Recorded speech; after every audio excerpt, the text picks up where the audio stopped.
Hi guys, and welcome back to Wilde. Today we're here with a first band actually. They're a Cardiff-based band called Mawpit, and we're here with Kate and Jordan. There is one more band member as well who isn't here today, but I'm sure we can find out more about him. So you guys are a Cardiff-based band. First of all, what is the Cardiff music scene like? Very quiet at the moment, Yeah, understandably. But yeah, it's very up and coming, I think. I think a lot of the cities around the UK are a bit more established. I think Cardiff's a bit behind in that sense. But I think it's becoming more lively, and hopefully after all this is blown over, it'll go back to being like that and growing even more.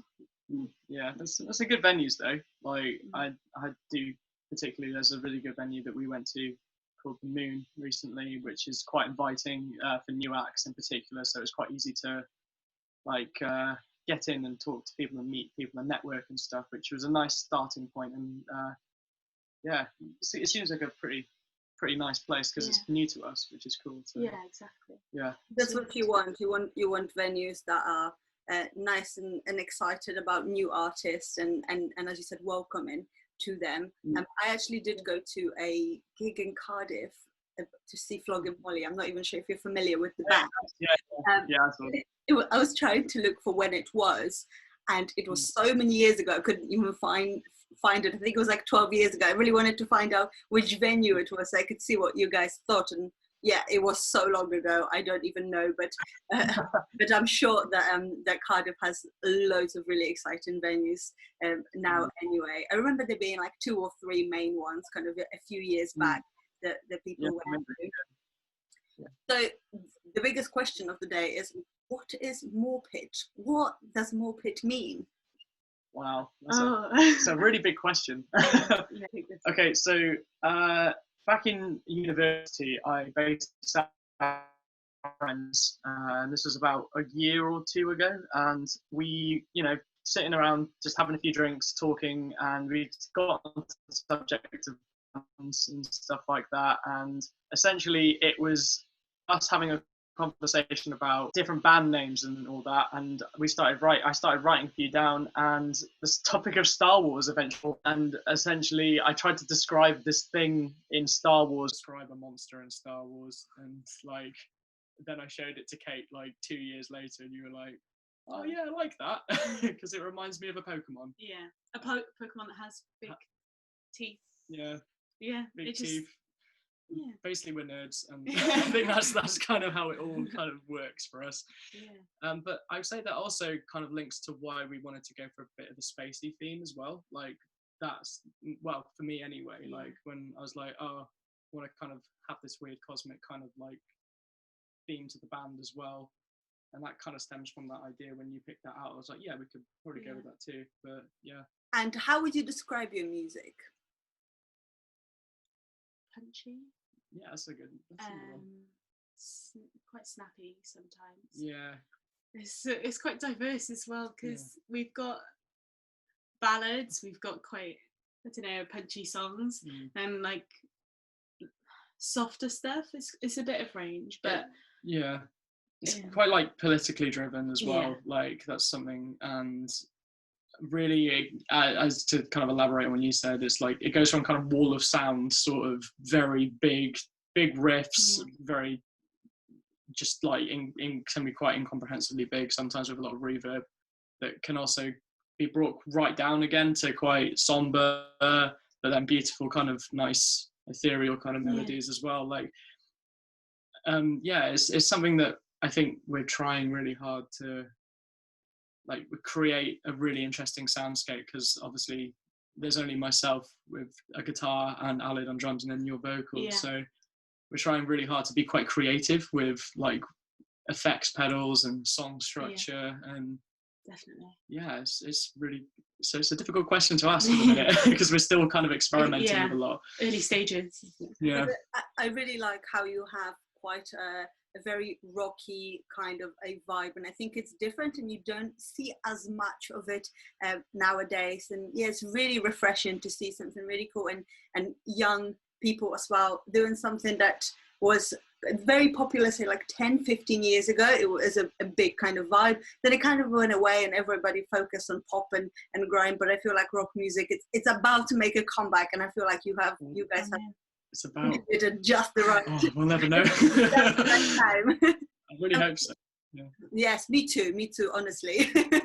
What is your background? How did you guys get into music, and individually and together? That's a really big question. It's very different for all of us, I think. For me, I took piano lessons and learned how to play piano there, and then started doing singing lessons in my teenage years.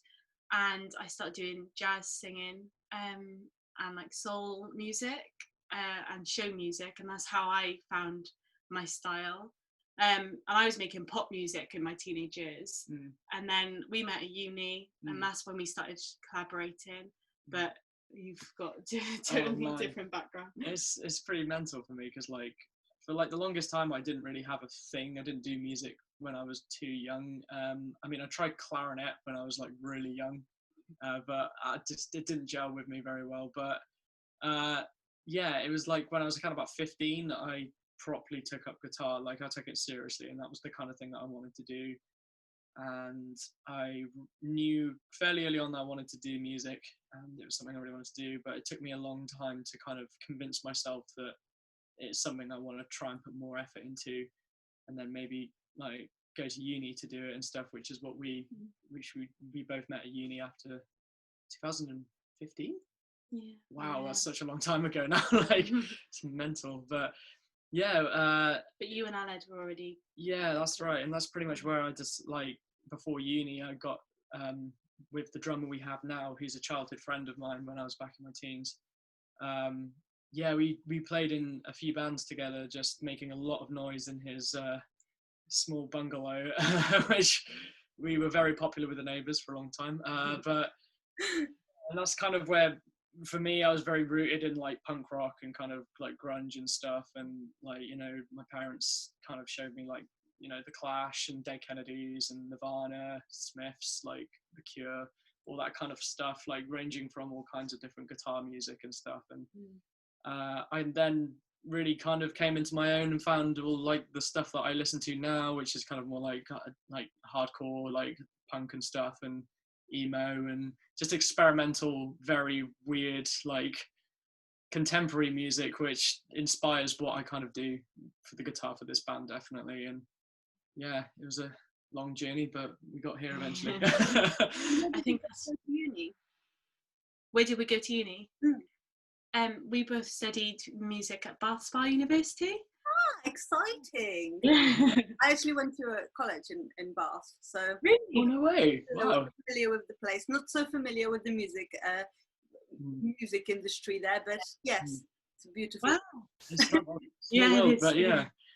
I'd say the music industry is good. It's good. It's like a really, well, the way that because we were in uni and stuff, it was like a really easy way to get integrated into the scene straight away.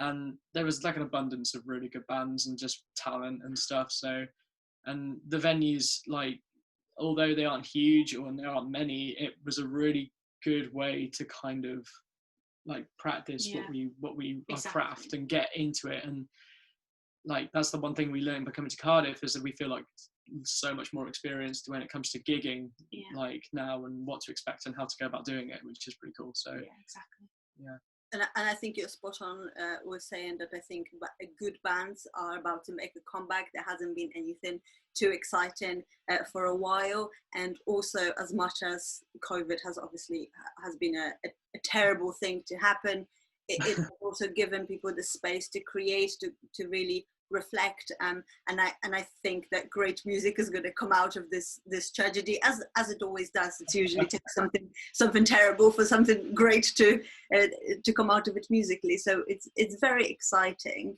And where do you guys get your inspirations from for Mawpit? I like to write songs about politics and things like feminism and animal rights and global warming. I think that's where it all starts from. I kind of see something in the news and I just want to talk about it and write a song about it, and then we kind of, either I'll sit at the piano and try and pick up a vibe or write some chords, or Jordan will just write something on guitar and we'll just latch onto that. But that's, yeah, it usually starts with either the music inspires something, but it's usually something like politics or portraying feeling through like music and stuff like that. If it's like quite angry, like I can make a guitar sound angry, or if it's quite delicate or you need to listen to a certain point, is, you know, sometimes stepping back with the music and being like, listen to this, and listen to what's being said, and yeah, so for me it's like really, it's kind of imagining what an instrument sounds like and how that kind of portrays a feeling. Like that's really a main inspiration kind of, and something that I'm always thinking about whenever I'm kind of playing and doing stuff. But then always riffing, making punk rock riffs, which is my go-to, which is great. But yeah, it's fun. If you were each to name 2 artists that you are listening to like right now, who are they? Man, do you want to go first with this? I know mine. I mean, I really like Taylor Swift, and I really love The National. They're my favourite band, The National, and she worked with the guitarist from The National, and on her new album. So I've been listening to that a lot, just because it's 2 of my favourite artists. You know, alternative music and pop music kind of coming together. And a lot of Lana Del Rey at the moment, more jazzy pop stuff. A lot of that at the moment, yeah.